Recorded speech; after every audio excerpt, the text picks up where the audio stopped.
확실히 이 아파트가 저평가라는 걸 알 수가 있어요. 이 내 머릿속에 이 아파트에 대한 그 시세가 딱 들어가 있어야지 우리는 이렇게 비교를 자연스럽게 할 수 있게 돼요.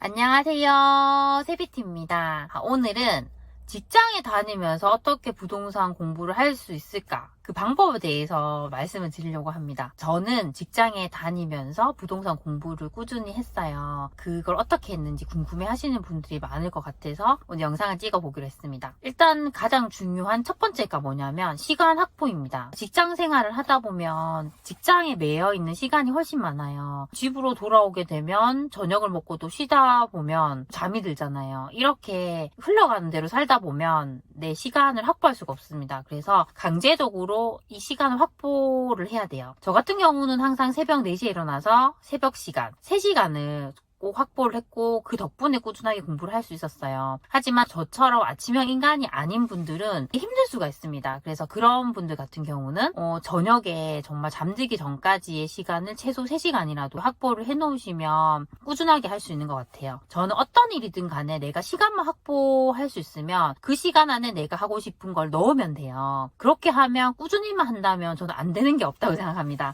제가 지금 이렇게 하고 있는 유튜브 같은 경우도 저는 포기를 하지 않았고 꾸준히 했잖아요. 처음부터 유튜브가 사람들에게 잘 알려지는 게 아니더라고요. 제가 아무리 열심히 영상을 찍고 해도 좋아해주는 분도 없고 좋아요를 눌러주는 분도 없었어요. 그렇게 시간이 한참 지나다가 조금씩 제 영상을 좋아하는 분들이 늘더라고요. 지금 생각할 때 그 중간중간에 제가 이걸 그만두고 싶었던 적은 정말 많았어요. 하지만 그걸 포기하지 않고 그래도 꾸준하게 했다는 게 너무 잘했다고 요즘에 생각하고 있습니다. 그 덕분에 여러분들과 이렇게 소통도 할 수 있어서 너무 좋은 것 같아요. 일단 부동산 공부할 때는 그렇게 시간을 확보하는 게 가장 중요합니다. 두 번째는 그 지역의 흐름 분석을 하는 거예요. 흐름 분석이라는 게 저평가 지역을 찾는 거예요. 제가 영상에서 여러 번 말씀을 드렸지만 전국의 도시들은 각기 다른 사이클을 가지고 움직이잖아요. 이 도시들이 하나의 사이클로 절대 움직이지 않습니다. 그렇기 때문에 그 10년간의 매매 지수의 흐름도 보고 미분양, 입주 물량, 청약 경쟁률을 보면서 이 도시가 저평가 지역이고 리스크가 있는지 없는지까지 판단이 돼야 돼요. 큰 흐름에서 이런 지역들의 흐름을 쭉쭉쭉 보면서 괜찮은 지역들을 선정을 해둡니다. 이렇게 선정을 하고 나서 제가 했던 게 뭐냐면 시세조사였어요. 시세조사는 그 지역에 있는 상위 30% 아파트를 구별이든 동별이든 딱 정해서 1년간의 상승률을 보면서 단지를 다 정리를 했습니다. 이렇게 정리를 하게 되면 이 동에 있는 1등 아파트, 2등 아파트, 3등 아파트가 제 머릿속에 팍팍팍팍 박히게 돼요. 어느 정도 그게 익숙해지면 제가 다른 지역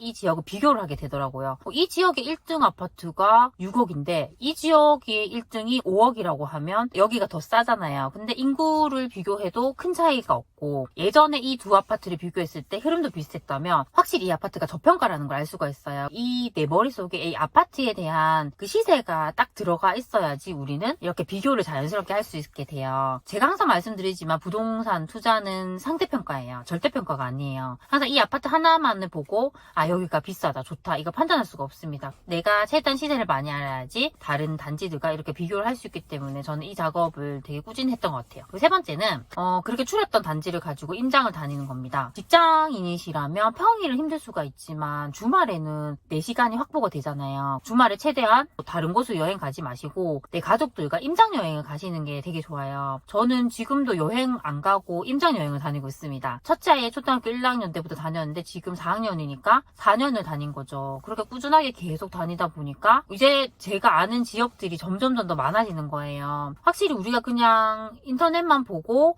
이렇게 조사를 하게 되면 그 지도에는 그 디테일한 도시의 모습이 나오지가 않잖아요. 아무리 우리가 로드뷰로 본다고 해도 내가 그 현장에 가서 딱 맞아들이게 되는 그 느낌과는 다릅니다. 그래서 저는 이렇게 제가 많이 돌아다닐수록 정말 그 현장에 대해서 잘 알게 되는 게 너무 좋더라고요. 그냥 우리가 아무 조사도 하지 않고 바로 가게 되면 거기서 얻게 되는 게 되게 적습니다. 그래서 저는 항상 내가 손품을 이렇게 팔고 관심 단지가 추려가지고 가보시는 게 되게 좋은 것 같아요. 가실 때는 러프하게 그 도시 전체를 보고 다시 동별로 보고 내가 진짜 살려고 하는 그 단지로 보고 이런 식으로 세부적으로 들어가야 되기 때문에 최소한 한 큰 도시라고 해도 한 3번 정도는 꾸준하게 가보시면 훨씬 더 많은 걸 얻을 수가 있어요. 처음부터 뭐 우리가 부동산 들어갈 필요는 없다고 생각해요. 저는 그냥 차로 러프하게 돌면서 그 지역의 분위기를 보려고 많이 하거든요. 그렇게 하고 실제적으로 내가 진짜 단지를 어느 정도 정하고 나서 그 정보를 얻고 싶을 때 그때 부동산에 가시면 돼요. 근데 보통은 초보 투자자분들은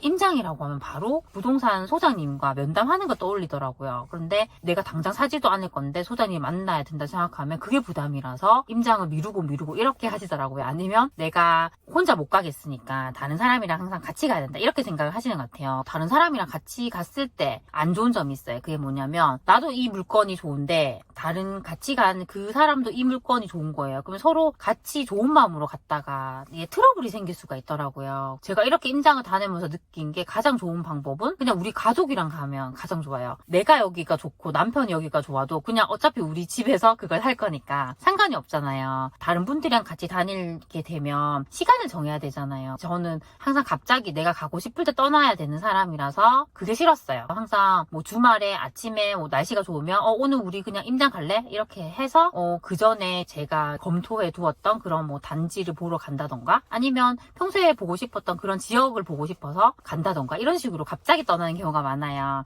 그래서 저는 임장 중 이런 식으로 하셨으면 좋겠습니다. 입지 분석에 대해서 말씀드릴게요. 입지 분석을 어려워하시는 분도 많아요. 입지는 가장 중요한 게 교통, 일자리, 상권, 자연환경, 그리고 학원가 이 정도만 아시면 되는데 아무래도 이 요소들이 많이 겹치면 겹칠수록 사람들이 살고 싶어하는 곳이기 때문에 더 좋아요. 내가 정말 여기 살면 편하겠다. 내가 너무 여기 살면 쾌적하고 좋겠다. 이런 느낌이 들면 아무래도 그런 것들이 다 가격에 반영이 됩니다. 그렇게 입지를 보시면 좋고 입지도 요즘에 아실이나 호갱노노 이런 곳에 가면 학군과 뭐 상권, 학원가를 볼 수 있는 툴들이 되게 많이 있어요. 그런 걸 계속적으로 보면서 내가 관심 있는 곳에 있는 입지를 보고 로드뷰로 보면서 그 도시의 모습을 또 눈을 익히고 이렇게 해놓으면 내가 현장에 가더라도 그걸 바로바로 캐치할 수가 있더라고요. 미리 내가 로드뷰나 그런 걸 통해서 봐놨기 때문에 좀 더 편하게 더 많은 걸 얻을 수가 있는 것 같아요. 오늘은 이렇게 직장인으로서 부동산 공부를 꾸준하게 하는 방법에 대해서 말씀을 드렸습니다. 꼭 제가 말씀드린 것을 100% 다 들을 필요는 없고요. 여기서 내가 중요하다고 생각하는 것만 골라서 하시면 될 것 같아요. 무엇보다도 가장 중요한 것은 꾸준해야 하고 포기하면 안 된다는 거예요. 내가 오늘 빡시게 했다고 내일 안 하고 이런 식으로 하시면 안 되고요. 저는 꾸준하게 해야지 내 안에서 이 부동산 투자에 대한 이런 지식들이 쌓인다고 생각합니다. 이게 바로바로 우리가 표출은 안 되지만 이게 쌓이고 쌓이면 어느 순간 그게 나의 인사이트가 돼서 밖으로 아웃풋이 되더라고요. 직장인이라고 시간이 없다고 너무 이렇게 좌절하지 마시고 항상 어떻게든 내가 시간을 마련해서 한번 해보셨으면 좋겠습니다. 항상 제 영상을 시청해줘서 정말 감사드립니다. 그럼 다음 시간에 만나요. 안녕.